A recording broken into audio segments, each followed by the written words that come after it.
બનાવ અંગે પ્રાપ્ત થતી માહિતી અનુસાર ભાવનગર શહેરના હાદાનગર સત્યનારાયણ સોસાયટીમાં જીતેન્દ્રભાઈ દલપતભાઈ પારઘીએ 1.5 વર્ષ પહેલાં કેટલાક લોકો પર એટ્રોસિટી એક્ટ મુજબ ફરિયાદ દાખલ કરી હોય તેની દાજ રાખી આજે વ્યાજે લીધેલ રકમ પરત આપી દીધા છતાં પણ રકમની માંગણી કરતા ગત મોડી રાત્રિના સમયે 7 થી 8 ઇસમોએ જીતેન્દ્રભાઈ દલપતભાઈ પારઘી અને ઉષાબેન કિશોરભાઈ પારઘી પર હુમલો કરી ઈજાઓ પહોંચાડી હતી, જેને ઈજાગ્રસ્તને સારવાર અર્થે ભાવનગરની સરટી હોસ્પિટલ ખાતે ખસેડવામાં આવ્યા હતા. બનાવ પગલે પોલીસ દ્વારા વધુ કાર્યવાહી હાથ ધરવામાં આવી હતી.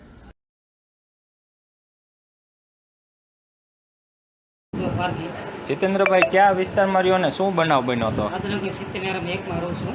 હું મામાનો ટાઈ ઘરે આવતો હતો તો એક લાલાભાઈ ગોબરભાઈ રબારી અશોકભાઈ રબારી એને કોઈ એટ્રોસિટી કરેલ છે. સમાધાને કીધું ને કે સમાધાને મેં ના પાડી તો મને એટલો બધો માર્યો. મેં ઘરે હોય ગયો, ઘરે ધોકાડીને 7-8 જણા આવ્યા.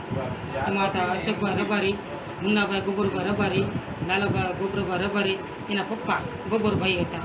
અને મુન્નાભાઈ ઉપર મેં પૈસા લીધા પહેલાં એમને કે મારે પૈસા વ્યાજ આપી દંડ લઈ માંગે છે. કેટલા જણાને મારવામાં આવ્યો?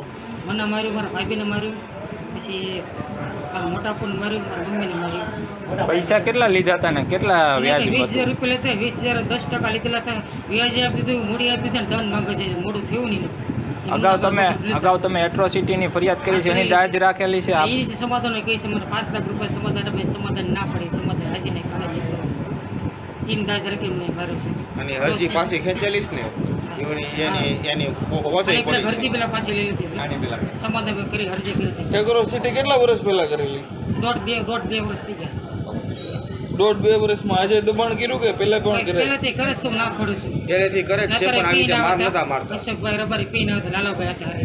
બે મને બહુ માર્યું. મામાનો હોટે બે ઘરે ધોપા લઈને પાઇપ લઈને આવ્યા. એ બેનું રહેવાનું ક્યાં આગળ? મામા ડેરી આગળ હંધી નહીં.